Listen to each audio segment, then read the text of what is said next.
So getting through that. So did you end up having a double mastectomy, or what did you end up doing? I did. I went ahead and I had breast cancer on my left side. I went ahead and did a double mastectomy just because I didn't want to ride that ride again. So I Just was just in like, case. let's just take them both, and I'm good with that. Like I didn't want it to come back. They couldn't really give me a an answer as to why I got it. I'm not genetically prone to it. There wasn't any indicators that were like, okay, this is why. I had no family genetics in it, so they couldn't really figure it out. So I was just like, okay, we don't know why I got this. So let's just, it might come back. So let's just go ahead and do a double mastectomy so I won't have to worry about this happening again. So that was kind of my thought process with that. Okay. And I'm sure that whole process was interesting and Oh, that was horrible. grueling, and I can only imagine. Because I'm sensitive, there, right? So like Mm-hmm. whenever I see pictures or think about people that have gone through that, it freaks me out. And it also freaks me out so much to the point that I'm 43. Literally 2 months ago was the first time I got a mammogram. I would not get it done. They would call me when I was still active duty and like, you're overdue. You're one nurse. She's like, I will come with you. I will sit with you. I will. And I'll just be like, nope, nope. And then I got out of the military without getting it done. And I was like, yes. And then I kept meeting people who had went through cancer, and they was like, young Mm-hmm. lady, come on, you got to do it. And then I was at the car dealership, and there was an older lady, and me and old people, I love them, right? So I'm sitting there chit I chatting know with this they love old me and I lady. love them. Yep. I'm sitting there chit chatting with this old lady and her best friend. And you know, people like to tell you their life story. I don't even know how we got on the Mm-hmm. subject, but she was telling me about, how she went through breast cancer and how her grandsons have been there for her. And I was like, oh my gosh, you went through breast cancer. What happened? Da, da, da.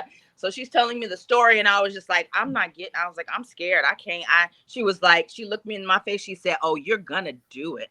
She was like, you're gonna she goes, it's gonna save. She goes, please promise me. And I was just like, but at that point, within like that 2 week period, I had met like maybe three people who had went through it. And so it was just like, and they were calling me about getting it done. So I Mm-hmm. was like, okay, this is God telling me to Just send do it. people to just do it. But one of the reasons why is I was just afraid of that whole machine pushing down. And it goes way deeper than that, of like, being molested as a kid. And one of the things Mm-hmm. that was a focal point was my chest, because in fifth grade I had a size You B had cup. boobs. So I was already, you know what I'm saying? And Yeah. so I'd always been like, I'm not the type of person to really show my cleavage or anything like that. Mm-hmm. I dressed like a tomboy. It was just, so when I would get my or my pap smears, and then they would do Mm-hmm. the exam, Mm-hmm. it freaked me out. I got to a point where I told them, don't do the chest exam. I don't. And one of the doctors was like, can I ask you a question? And I was like, what? She was like, have you ever been sexually abused? Have you ever? Mm-hmm. And I just started crying like crazy. Oh. And she was just like, yeah. She goes, I think, the reason why you don't want these exams is because of that. And she was like, I just suggest you get some therapy or whatever, but it's necessary since you're not going to let Yeah. me do it. Make sure you do it at home, learn how to da da da. I don't even Yep. do it in the shower. I was like, whatever. But it became a thing. And I was just like, and so, of course, I started bringing it up in therapy, trying to understand Mm-hmm. where it came from or whatever, but I was able to get over it. I finally was like, you know what, fuck it, I'm gonna just do it. I was like, I'm gonna just pray. I'm gonna take something. I'm gonna find Yeah. something that's gonna calm me down before. Mm-hmm. And I got there, and it wasn't even that bad. I was like, No. I was That crying was the whole the time. least invasive of anything that I had to go through. That was that was the very minimum How because did you even find out though? self detection, because I do my breast exams. Because Wow. I do self exams. I felt the lump. I felt the lump, and um I was just like, man, because it but I was on my cycle. So they say you're not supposed to do your exams when you're on your cycle because your fibrous tissue or whatever. So you might get you might feel a lump where there's not really a lump. So I was like, oh, I'll give it a little bit. So still felt it. And I'm just like, what is this? But at the time I was going through the MEB. So I'm like, for the MS? Yeah, I was going through my MEB for the MS. So I was like, I'm not even about to address this. I'm like you. I'm like, I'm not dealing with this right now. I was like, I'm not dealing with this right now. And I told my aunt, my dad's sister, I remember telling her, I was like, look, I'll tell you something, but we have a really good relationship. So I'm like, don't freak out, but don't judge me for it. And she's like, okay. So I tell her, I was like, I think I feel a lump in my left breast, but I'm not even going to address this until this medical board stuff is over with, because I just can't deal. Like, I can't handle any more bad news. I just can't. So I was like, I'm just going to wait. I'll deal with one thing at a time. So she's like, okay. She ain't say nothing. And then she kind of doubled back on it. And she was like, I really think you should just get somebody to look at it. So I was like, I played with the idea for maybe like a week.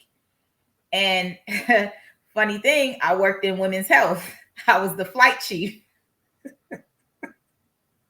So there was really no reason for me not to get this addressed. So I literally just went into work and I went to my medical director's office and I was like, hey, can I talk to you? And she's like, yeah, what's up? And I was like, I closed the door. So she's like, okay. And I was like, I think it's a lump in my breast. And can you feel this to see if, and like, we're literally in the room with like in her office and she's like feeling through my shirt and she's like, I don't like it. She's like, I don't like it. She was like, you need to get scanned. And I'm just like, and they did a mammogram that day. So I had my mammogram and they saw 3 lumps. I only felt 1. So it was only 1 nodule that I felt, but they found 3 lumps. So then the story just kind of went from there. But I did find it through self-detection. So I would recommend any woman every month, ladies, you need to definitely do your self-inspections to make sure, do your breast exams, just feel and make, if anything feels weird and you're not sure if it's moving or not, just go get somebody to check it out. Good message. Good word. Yeah, because people need to hear it. I mean, you have no family history. There was no smoke, way. You don't do anything like that. So there's no reason for you to get it. So when you did get it, it's like, so yeah, people should be doing their self-exams, me included, and getting their yearly mammograms if you're of the age, right? Absolutely. Definitely go get it done. Because you just never know. And it's better to find out early than to find out after the fact. Because I do have a friend that found out just because her first mammogram, she had her first mammogram when she turned 40, and they found the lump. I mean, it was stage 1 and it was like it hadn't progressed and they were able to catch it really early, but it was still there. Yeah. It was still there. And what if she wouldn't have went? Right. To let something like that sit for a year or 2 is just not, it can mean that's the scary part. It's a difference between life and death. Like, that's the scary part. It is it could be. Because if it progressed quickly, what could have been a stage 1 might turn into a stage 4, and now you're fighting for your life. Yeah. Wow. Well, I'm glad you are here, and I'm glad you are good. How many years has it been since the mastectomy and the treatments and all that? Everything, like I said, everything kind of worked out. Everything went well. I was super glad when all of my medical treatment and everything was over. They pretty much take care of everything in regards to, yes, I had a double mastectomy or whatever, but your insurance will pay for you to get all of that fixed. If you want to have it fixed, they will pay for it. So that kind of worked out on that end. And then I was able to retire peacefully and not have to worry about right, not have to worry about the financial portion of things. I was not homeless.